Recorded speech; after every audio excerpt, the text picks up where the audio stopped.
Assalamualaikum warahmatullahi wabarakatuh. Apa kabar anak-anak? Sudah siap dan semangat ya untuk belajar bersama Pak Purwana? Sebelum kita mulai pembelajarannya, mari kita berdoa terlebih dahulu. Tujuan pembelajaran dari pembelajaran yang ke-6 ini adalah sebagai berikut. Kita dapat menyusun sebuah teks atau bacaan berdasarkan sebuah gambar. Sebelum menulis teksnya, kita harus menentukan gagasan pokok dari gambar. Gagasan pokok sebuah gambar memuat hal-hal yang dibahas pada gambar. Yang pertama kita lakukan adalah mengamati gambar dengan seksama. Setelah mengamati gambar tersebut, kita dapat menuliskan gagasan pokok dari gambar tersebut. Misalkan, kita akan membuat cerita yang terdiri dari 3 paragraf. Maka, kita perlu menentukan 3 ide pokok berdasarkan gambar tersebut. Yang terakhir, kita menuliskan teks atau cerita berdasarkan ide pokok yang sudah kita tentukan. Sekarang, ayo kita coba membuat cerita berdasarkan gambar berikut ini. Langkah pertama, kita amati gambar dengan teliti. Kemudian, kita tentukan ide pokoknya. Misalkan kita akan membuat 3 paragraf, berarti kita tentukan 3 ide pokok. Misalnya sebagai berikut. Ide pokok pertama, Edo membantu Pak Rudi membersihkan kandang kelinci. Ide pokok kedua, manfaat membersihkan kandang kelinci. Ide pokok ketiga, kelinci Pak Rudi banyak dan sehat. Langkah yang terakhir adalah menuliskan cerita berdasarkan ide pokok yang telah kita buat. Sekarang, coba kalian tuliskan cerita berdasarkan ide pokok yang sudah kita buat tadi. Selamat menulis cerita ya. Pada pembelajaran sebelumnya, kita telah mengetahui contoh hewan yang termasuk hewan avertebrata, yaitu siput. Berikut ini contoh lain hewan yang termasuk hewan avertebrata, yaitu kupu-kupu. Simak teks yang akan saya bacakan berikut ini, kemudian catatlah ide pokok setiap paragrafnya, agar kamu lebih mudah memahaminya. Gerak kupu-kupu. Kupu-kupu adalah hewan yang lucu. Warnanya indah dan menarik. Banyak orang yang menyukainya. Dia terbang dan hinggap pada bunga-bunga. Badannya kecil, namun memiliki sayap yang lebar. Sukakah kamu pada kupu-kupu? Kupu-kupu termasuk hewan serangga. Kupu-kupu memiliki organ gerak yang sama seperti serangga-serangga lainnya. Salah satu organ gerak istimewa dari kupu-kupu dan serangga lainnya adalah sayap.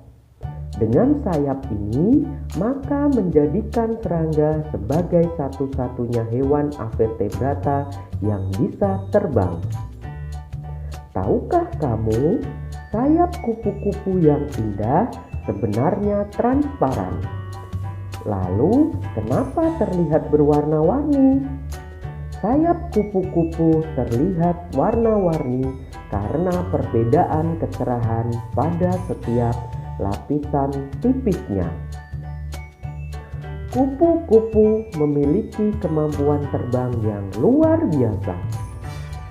Kupu-kupu bisa terbang sejauh ribuan kilometer untuk mencari daerah yang hangat ketika musim dingin tiba. Kupu-kupu akan kembali lagi menempuh jarak ribuan kilometer ketika musim semi tiba. Meskipun demikian, kupu-kupu tidak bisa terbang apabila suhu tubuhnya di bawah 30 derajat Celcius.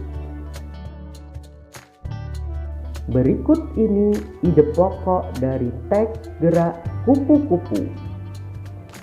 Coba kalian cocokkan dengan ide pokok yang tadi kalian catat. Apakah sudah sesuai? Ide pokok paragraf pertama. Kupu-kupu adalah hewan yang lucu. Ide pokok paragraf kedua. Kupu-kupu termasuk hewan serangga. Ide pokok paragraf ketiga. Sayap kupu-kupu yang indah sebenarnya transparan. Ide pokok paragraf keempat. Kupu-kupu memiliki kemampuan terbang yang luar biasa. Kita sudah mengetahui tentang organ gerak hewan vertebrata dan avertebrata. Pada pembelajaran sebelumnya, kita sudah mempelajari organ gerak hewan vertebrata seperti kelinci dan ikan. Juga organ gerak hewan avertebrata seperti siput dan kupu-kupu. Sekarang, mari kita bandingkan ciri-ciri dari hewan vertebrata dan hewan avertebrata. Tulang belakang. Hewan vertebrata memiliki tulang belakang.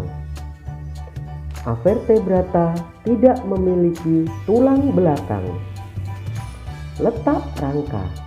Vertebrata rangka dalam. Avertebrata rangka luar. Susunan saraf pusat. Vertebrata terletak di kepala. Avertebrata terletak di perut. Letak otak. Vertebrata dilindungi oleh rangka kepala. Avertebrata tidak dilindungi oleh rangka.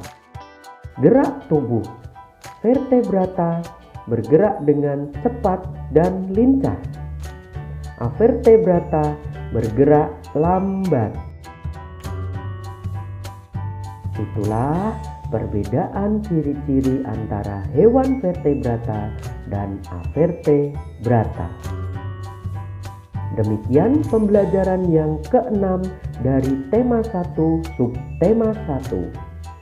Dengan berakhirnya pembelajaran ini, berarti kita sudah menyelesaikan satu subtema di tema 1. Untuk mengukur pencapaian kompetensi dasar kalian di subtema 1 ini, kalian dapat mengerjakan soal penilaian harian yang ada di deskripsi video. Terima kasih, kita akan bertemu lagi pada pembelajaran selanjutnya, yaitu di pembelajaran yang pertama dari tema 1 subtema yang kedua. Tetap semangat, rajin belajar, rajin beribadah. Jadilah generasi penerus bangsa yang cerdas, berkarakter, menyenangkan, luar biasa, hebat. Wassalamualaikum warahmatullahi wabarakatuh.